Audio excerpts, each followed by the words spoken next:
Hello, and welcome to another video. This is TechBizmo, as you can tell, and today I am talking about this new technology. It's really not new.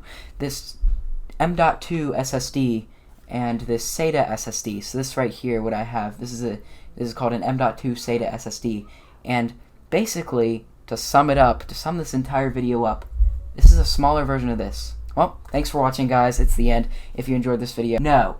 Okay, so, yes, not only are these, they're pretty much the same. They're the same interface, but you can obviously see this is a different size. So what is this right here? Well, actually, first of all, I might as well start with this one. What I have right here is a regular SATA SSD. So SATA, if you guys don't know, stands for Serial Advanced Technology Attachment. And sorry, that's upside down, but you guys can't really see that anyway. But yeah, this is just a standard 128 gigabyte SATA 3 solid state drive. Now, this connection right here is called SATA, or as I said, Serial ATA, or Serial Advanced Technology Attachment. This technology moves at 6 gigabytes a second, and what we have right here, as I said, is a M.2 SATA SSD, and it is basically just a smaller, cut-down version of this. You'll see, comparing these two connections, they're actually pretty much the same, except this is just a smaller version of this, isn't it? Well, yeah, it is. What we're getting on this SSD, this M.2 SATA SSD, is the exact same SATA 3 speeds that we're getting on this drive. So we're getting 6 gigabytes per second transfer speeds through SATA. So that's basically what it is. Now, there are these other SSDs called M.2 NVMe SSDs, which, if you guys don't know, NVMe stands for Non-Volatile Memory Express. But that's for a different video. But they're pretty much the same thing, except guys, they're not. This right here, as I said, SATA. And then for the NVMe SSDs, not SATA. Although they may appear the same, they're not SATA. But I'm going to be talking more in depth about NVMe SSDs in a future video once I actually have my hands on one, because the only ones that I currently have is M.2. This laptop right here actually does have an NVMe SSD, but I don't want to take it apart just to make a video out of it. Well, NVMe and NVMe and SATA M.2 SSDs look pretty much exactly the same, except the layout is just different. We're getting everything the same when it comes to transfer speeds and everything. That's exactly the same. So if you see right here, I actually have, you can see this is a regular SATA 3 interface. So you can actually see this is just the same connection on a little printed circuit board. Now, if I take this, which is our M.2 SATA SSD, I can actually just slide that in there and then mount it down, and then I'll have a regular SATA SSD instead of an M.2 SATA SSD.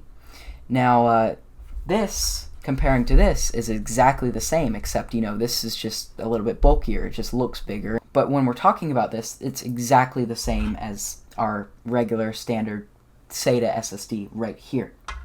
So I can actually open up our SATA SSD right here. So I'm going to go ahead and do that. So what we should get when we open up this SSD is probably a smaller PCB than the entire size of the casing of the SSD, because one thing you'll notice when I take this apart is the PCB probably won't take up the entire space of the SSD, or of the casing rather. Alrighty, so I should be able to just lift that up, and that's it. This is our SATA SSD. So here you can see we have a couple flash chips. We have we have several Samsung flash chips, as well as, what is that, like, I think that's a DRAM chip right here. Yeah, you can actually see when compared to an M.2 SATA SSD, it's actually pretty much the same. It's the same stuff we're dealing with here, except this layout is just a lot different, and this one is a lot smaller, as you can see. But they actually have smaller ones than this, where the PCB is like just cut in half of this size, believe it or not.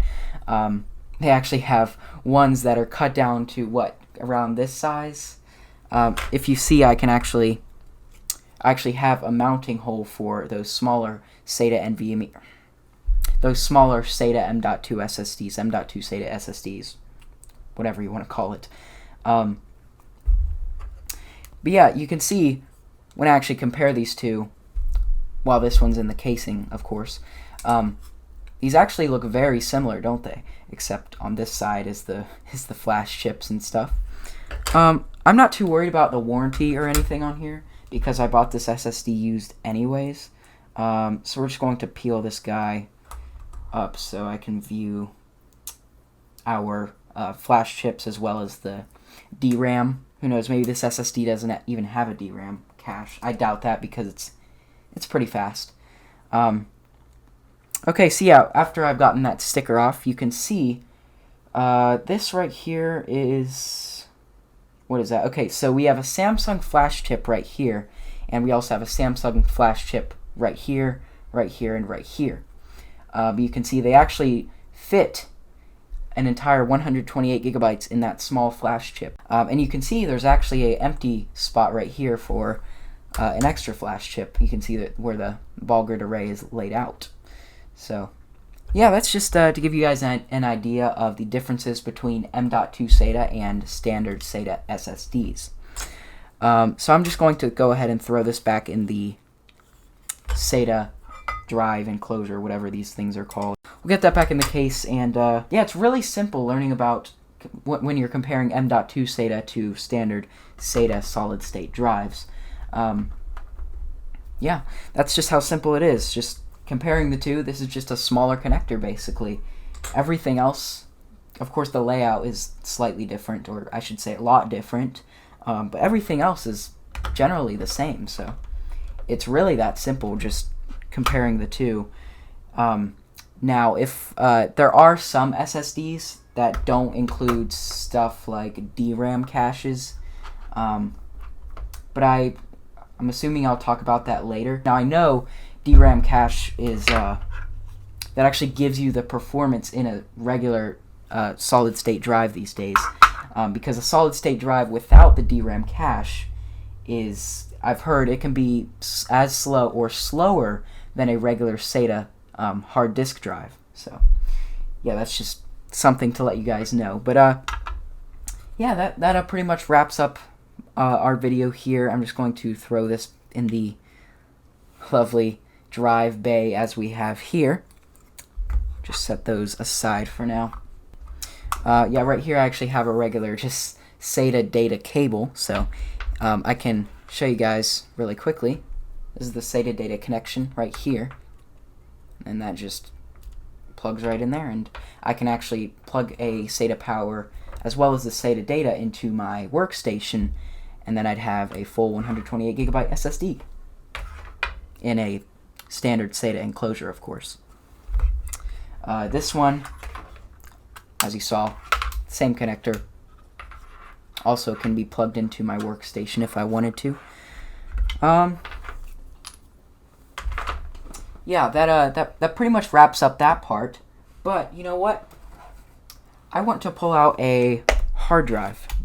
Now, I'm not going to talk a whole lot about hard drives in this video, but if you see, let's see, what hard drive is dead? I think one of these are dead. Let's get this one out. You see, I actually like to keep my hard drives in a lovely shock-resistant protection hard disk drive box. This also works for solid-state drives, but since they're so much more durable than hard drives, I actually don't need to worry about it too much. So yeah, this right here, this is a hard disk drive. This also has the regular SATA interface, so connect it like normal. Then when comparing it with these two, we get the exact same connection as you guys can see there, except this one is a mechanical hard drive, so this one has spinning platters and the data is written on magnetic disks. Whereas with solid state drives, everything is solid, everything's stationary, nothing moves. It's all written on these flash chips right here. Well, that's enough of my blabbering for one day. Yeah, thank you guys very, very much for watching this video. I hope you guys enjoyed. I hope you guys found interesting, because I find this this field in the computer world pretty interesting. So yeah, just let me know what you guys think about SATA SSDs in the video description. Yeah, as I said, guys, it has come towards the end of this video now. Thank you guys very, very much for watching this video. Please be sure to comment, like, and subscribe. And be sure to check out some of my other videos. That is youtube.com/TechBizmo. Thanks again for watching, guys, and I'll catch you in the next one.